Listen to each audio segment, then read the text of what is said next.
Hello everyone, and this is BioPhoenix here, and today we're going to be taking a look at a PC Engine CD game, and that happens to be The Legend of the Hidden Treasure, Chris's Adventure. So it's one of those games that actually has my real life name into it. How funny is that?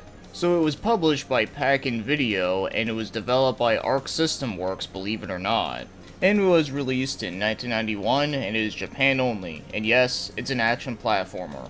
But the setting this time takes place in Central America with treasure hunting and whatnot. So basically, it's like anime Indiana Jones, which is kind of ironic because there's another game that's also very similar to that called Ernest Evans. But that one is more well known due to the fact that it actually got released in North America, where this game did not.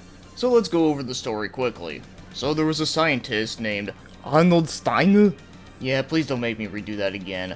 But anyways, he happens to be a scientist that was doing a lot of research within the Indios of Central America. And once he makes a scientific breakthrough, he ends up disappearing mysteriously. So then his daughter, named Chris, ends up wanting to try and search for him. Does the story sound very familiar? Yeah, it sounds like a lot of many things, but if we're talking about stuff that I've reviewed in the past, yeah, it sounds a lot like the game Enigma on PS1, which also has a very similar setting. And just like a lot of PC Engine CD games, there is a lot of cutscenes between different levels. And of course, there's no fan translation, so I don't know like the exact dialogue of everything, but you know, it's a simple story, and just from watching it, it was kinda cool looking. So, as for the gameplay itself.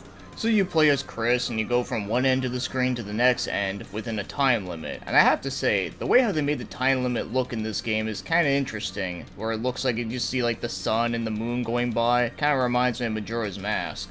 But I also find it to be pretty amusing to see how like fast it goes, so it takes like at least like a minute to go past the first stage, and just to see like it takes like 3 days just to get through it.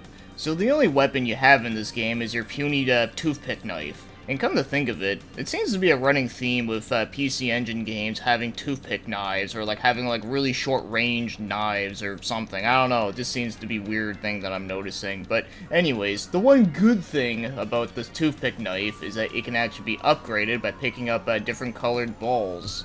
So when you pick up two different colored balls, they'll like mix to each other, and then you'll get an upgrade out of it. And many different ones being like the boomerang, you get the straight shot, and then you got like a wave shot. So in that aspect, it does sort of remind me of the Valis games, not just with the fact that you're playing as a female anime character, but also with the fact that you both get to upgrade your melee and range attacks. And there is one aspect that does sort of remind me of Ghosts and Goblins, and no, it's not the difficulty, is that there's actually sometimes you move in like specific spots, lightning will strike and a statue will appear, and once you destroy it, it'll actually drop a random item. And yes, it's always random all the time, which can be both a good and a bad thing.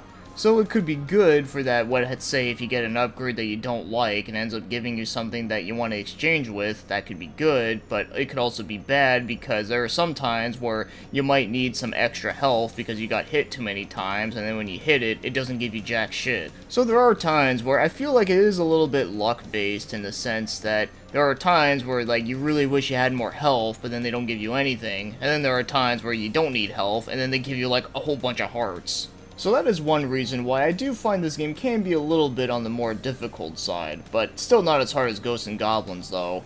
Also, there are coins that you can pick up, and if you happen to pick up 30 of them, you actually gain an extra life. I'm pretty sure I didn't need to explain it, but in case someone was confused. So yeah, it's pretty simple like that. Of course, there's also bosses at the end of each stages, and I gotta say, most of the bosses in this game are actually pretty easy for the most part. I actually find the stages to be way harder than the bosses. Like most times that I've died during boss fights, it's mostly due to the fact that I happen to get there with like very low health with not much room for error. So now, let's get moving on to the game's controls. And the controls in this game, I think they're decent for the most part. So the button layout is very easy, you know, move around, jump and attack, obvious shit. The attacking feels responsive, the jumping is also responsive, although I do find that trying to make your mark does feel a little bit on the stiffer side. And the flow of movement in this game, it feels a little bit on the slower pace side. Not slow as shit at respawning, but it feels a bit more slower paced compared to a lot of other action platformers out there that I've played. I don't think that's a huge negative or anything like that. Like, there are some slower paced platformers that I've played that I've enjoyed, but I feel like in this one, I feel like it kind of wish it was a little bit more quicker. But other than that though, I do think the controls in it are alright. They're not amazing, but they're not horrible and unplayable, so you know what? I'm okay with that. So now, let's get moving on to the other things, like the graphics. And the graphics in this one, I think are actually pretty good. Now sure, the graphics may not be like a huge improvement over just a regular ass TurboGrafx game, but the thing is though, is that I do find that the cutscenes are actually really good looking. They're probably the best part about the graphics, but I also do like some of the overall designs in this game. Like, there's a few monster designs that I do think are pretty cool looking and they're well done. I also really like some of the character designs. I do find that the in-game sprite of your main character, Chris, I think it looks a little bit kind of weird. I don't know how to explain it, but I feel like that her sprite compared to everyone else's, it just looks kind of weird compared to everything else. I don't know. I feel like compared to like what she looks like in the cutscenes and what she looks like in the game, it just looks weird to me. But anyways though, it's no huge complaint because as you know me, I'm not a graphics whore. But I do think it is a pretty cool looking game with some pretty cool backgrounds, some cool looking bosses, and like I said, like the cutscene graphics I think are like the best part. And I figured I'd mention this now, but yeah, the front cover of this game is fucking awesome looking. And if that art style looks familiar, then yes, it's actually one of my all-time favorite Japanese artists, Satoshi Yorishihara, the same one that did all the artwork for Growlancer and Langrisser and all that great shit. And you know I'm a huge sucker of that art style, so of course I'm gonna love it here too. But yeah, they definitely did a bang-up job on that. And now, as for the game's music, the music in this game is actually really solid. I really like it a lot. So there are some songs that definitely do fit the tone in the way that it has like a grand epic adventure feel to it, and then there's also some that sound, you know, very cave-like with really great atmosphere. And there's even one song that kind of sounds like a prog rock song, which I really love that one a lot. And the ones that play during cutscenes are good for cinematics. My only thing with the music is that, while as much as I do like a lot of it, I do feel like not all of them are like super catchy and maybe not like the most memorable, but I still think they are very good with the game, and you know, like I said, there are some songs in here that I definitely do think are great. So overall, it is a solid OST with a few standouts that I really like. So now, if you want to go out and buy yourself a copy of this game, if you have a way to play it, is that the cheapest I've seen it for was $44, and the highest I've seen it for was $60, but I've only seen like 2. So there's not a whole lot out there that I can really judge upon, but at least it seems to be a bit more affordable than a lot of other ones out there, so I guess that's not so bad, but still. So now, as for my overall thoughts on this game, is that this is a game that I think is decent at best, but it's nothing amazing though.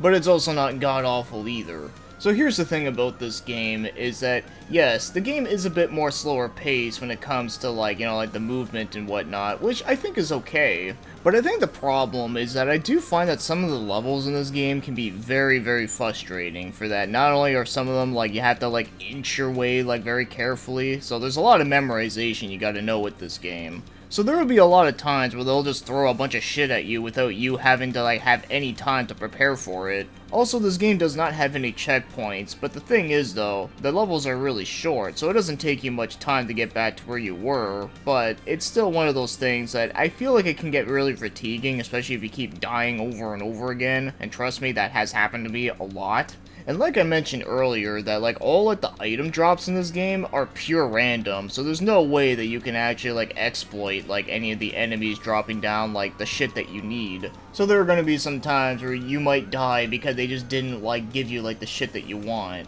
Oh, and probably the worst part about this game would have to be the fact that there is limited continues, and because of how hard this game is, yeah, if you're playing this without using any save states, yeah, you gotta restart all the way back at the very beginning. And two other things I do want to briefly mention is that, well, yeah, using the knife, like, without any upgrades is, like, really fucking terrible. Don't bother with that. Try to get an upgrade as soon as possible, and do not lose that shit.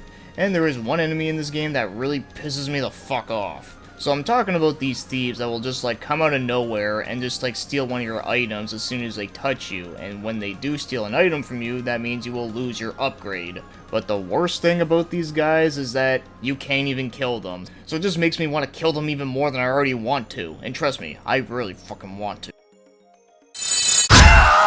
Okay, so that's all like the stuff that I don't like about this game and that I feel like that can be really frustrating, but as for the good, I do like the settings and the music a lot, and I also do like some of the power-ups, mostly the straight shot one. I think that one's the most useful. And I also like the fact that if you get hit by spikes in this game, it does not kill you in one shot, so I'm actually really happy about that. And despite how much I do not like time limits in games like this, because usually they don't make any fucking sense, well, in this game, it actually doesn't bother me as much, because I feel like that the time limit is actually not as strict with the length of the level. But other than this, yeah, it's not really a great action platforming game on the PC Engine, but I would at least say that it's decent, and does have some parts of it that can be pretty satisfying, like whenever you beat a hard as shit level. But overall though, I definitely wouldn't say it's the best one on the system. In fact, I would actually recommend Valis 1 and 3 more so than this one by quite a bit. But do I like it better than Valis 2? Yeah, I would say I do like this one better than Valis 2, and you're goddamn right that I like it better than Cid of Valis, because that game can go fuck itself. So yeah, might be a little bit tough to recommend this one due to the fact that the difficulty can get pretty annoying with a lot of shit, and I can understand some people not liking that, but if you do want like a decent challenge of a game that's actually, you know, kinda decent, I'd say it's worth a shot. Obviously maybe not paying like 60 bucks for a game like this, but if you have a way to emulate it, then, well, be my guests. So yeah, it's decent at best, but I do think this game could have actually been a really great game for that. I do like the setting in it, you know, I like the music, the cover art was done by Satoshi Yorishihara, and there was also the fact that this game also has my real life name in it, but, you know, all that shit aside though, yeah, it's alright. So yeah, as you can tell, yeah, no fucked up review today. So, thanks for watching, commenting, and have yourselves a great day.